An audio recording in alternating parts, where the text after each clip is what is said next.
আজকে এই ভিডিওটা সেই সকল ক্যান্ডিডেটদের জন্য খুব হেল্পফুল হতে চলেছে যারা কনফিউজড ছিলেন লাস্ট 1 থেকে 1.5 মাস ধরে চলা আলোচনা নিয়ে। কিসের আলোচনা? না, বিএডরা প্রাইমারিতে পুনরায় সুযোগ পেতে চলেছে। যদিও সুপ্রিম কোর্টের নির্দেশিকা ছিল যে না, বিএডরা আর প্রাইমারির জন্য এলিজিবল নয়, তা সত্ত্বেও কতকগুলো কনফিউজিং পার্ট আমাদের সামনে চলে এসেছিল এবং আশার আলো সঞ্চারিত হচ্ছিল বিএড যারা হোল্ডার রয়েছে সেই সমস্ত ক্যান্ডিডেট বা বর্তমানে যারা বিএড পাঠরত ক্যান্ডিডেট তাদের জন্য, যে ভবিষ্যতে হয়তোবা বিএডরা 6 মাসের ব্রিজ কোর্স যদি তাদের করানো হয় তারা প্রাইমারির জন্য এলিজিবল হয়ে যাবে। এবং এনসিটির যে গাইডলাইন ছিল যে বিএডদের 6 মাসের ব্রিজ কোর্স করালে তারা প্রাইমারির জন্য এলিজিবল হবে। আফটার গেটিং দেয়ার জব, চাকরি পাওয়ার পর তারা যদি ব্রিজ কোর্স করে, কিন্তু সেই চাকরি পাওয়ার জন্য যে পরীক্ষাটা আমাদের দিতে হয় সেই পরীক্ষাটার জন্য এলিজিবিলিটিটা কোথা থেকে আসবে, যেহেতু বিএড এলিজিবল নয় প্রাইমারির জন্য। অর্থাৎ 6 মাসের ব্রিজ কোর্সের যে গল্পটা ছিল সেটা কিন্তু ইন সার্ভিস টিচারদের জন্য ছিল, সেটা আমরা পরিষ্কারভাবে বুঝতে পারলাম। মাঝখানে চলে এসেছিল একটা দুরন্ত নোটিফিকেশন, যেটা নিয়ে শুধু আমাদের বাংলা কমিউনিটিতে নয়, রাজ্যের তথা দেশের বিভিন্ন স্তরের বিভিন্ন চ্যানেলের পক্ষ থেকে আমরা এটা বলতে শুনেছি, ওই নোটিফিকেশনটা বা ওই জিনিসটার উপর ভিত্তি করে অ্যানালিসিস করে যে একটা সেন্ট্রাল গভর্নমেন্টের সংস্থা বা একটা সেন্ট্রাল গভর্নমেন্টের রিক্রুটমেন্টে যদি বিএডদেরকে সেখানে প্রাধান্য দেওয়া হয় বা বিএডদেরকে সুযোগ দেওয়া হয় থেকে সুপ্রিম কোর্টের যে নির্দেশিকা, তাহলে কি সেটাকে বুড়ো আঙুল দেখানো হলো, নাকি আগের যে সিস্টেম 2019 থেকে চলে আসছিল যে বিএডদের সুযোগ দেওয়া হবে প্রাইমারিতে, সেই জায়গাটা বহাল থাকবে? এই নিয়ে একাধিক কনফিউজিং পার্ট ছিল। আজকের এই ভিডিওতে সেই কনফিউজিং পার্টটা আমি ক্লিয়ার করতে চলে এসেছি। যারা নতুন আছেন মন দিয়ে ভিডিওটা দেখবেন, চ্যানেলে নতুন হয়ে থাকলে সাবস্ক্রাইব করে পাশে থাকা বেল আইকনটি ক্লিক করে দিতে একদম ভুলবেন না, এবং প্লিজ ভিডিওটা লাইক এবং বন্ধুদের মাঝে প্রচুর প্রচুর শেয়ার করুন। এই কনফিউশনের জায়গাটা তৈরি হয়েছিল যে টিচার রিক্রুটমেন্টের নোটিফিকেশনটা চলে এসেছিল তার উপর ভিত্তি করে। সেখানে আমরা দেখেছিলাম যে পরিষ্কারভাবে বলা ছিল যে প্রাইমারির ক্ষেত্রে বিএডরা এলিজিবল, বিএলএডরা এলিজিবল এবং ডিএলএড এলিজিবল, এবং diploma in elementary education, special education D Ed তারাও কিন্তু এলিজিবল। কিন্তু এই জায়গার উপর জোর দিয়ে অনেকেই কিন্তু বলেছিলেন, এবং আমিও আপনাদের সামনে ভিডিও দিয়েছিলাম যে সময় কথা বলবে। আমি বলেছিলাম যে সময় একমাত্র জিনিস বা পরিস্থিতি একমাত্র জিনিস যা আপনাকে সঠিক জায়গাটা দেখাতে সাহায্য করে। আজকে সেই সময় বা সিচুয়েশন চলে এসেছে। আমি আপনাদেরকে কখনো কিন্তু জোর দিয়ে বলিনি যে প্রাইমারিতে বিএডরা চান্স পাবেই পাবে, কিন্তু যেহেতু একটা সূক্ষ্ম জায়গা তৈরি হয়েছিল, কাজেই কোথাও আপনাদেরও মনে হয়েছিল যে সুযোগ পেলেও পেতে পারে। যেহেতু রেল সুযোগ দিচ্ছে, রেল তো কেন্দ্রীয় সরকারি সংস্থা, এনসিটির সাথে নিশ্চয়ই আলোচনা করেই রেল এই সিদ্ধান্ত নিয়েছে। বাট আলটিমেটলি আমরা দেখলাম যে সেই সিদ্ধান্ত থেকে কিন্তু রেল সরে আসলো।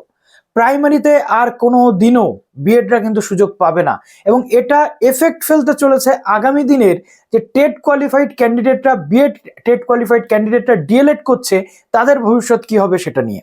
কেননা এখনো পর্যন্ত সুপ্রিম কোর্টের বলুন বা আমাদের রাজ্যের প্রাইমারি বোর্ডের বলুন বা এনসিটির বলুন, এই নিয়ে কোনো পরিষ্কার চিন্তাভাবনা বা কোনো পরিষ্কার নোটিফিকেশন কিন্তু আমরা দেখতে পাইনি, কোনো সঠিক গাইডলাইন কিন্তু আমরা দেখতে পাইনি। এটা আরো বেশি কনফিউজিং ব্যাপার। অর্থাৎ যারা 22 টেট কোয়ালিফাই করে রয়েছে বিএড ক্যান্ডিডেট, যারা অনগোয়িং ডিএলএড রানিং রয়েছে, তাদের ভবিষ্যৎটা আলটিমেটলি কি? তাদের কি পুনরায় টেট কোয়ালিফাই করতে হবে, নাকি বিএড দিয়ে যে টেট কোয়ালিফাইটা তারা করেছিল সেটা নিয়ে তারা ক্যারি ফরওয়ার্ড করতে পারবে ভবিষ্যতে? এটা নিয়ে যথেষ্ট চিন্তা রয়েছে। তো রেলের কি নতুন নোটিফিকেশন এবং করিগেন্ডাম নোটিশ চলে এসেছে, আমি আপনাদেরকে একটুখানি এক্সপ্লেন করে দিলে আপনারা বুঝতে পারবেন যে গলতটা কোথায়।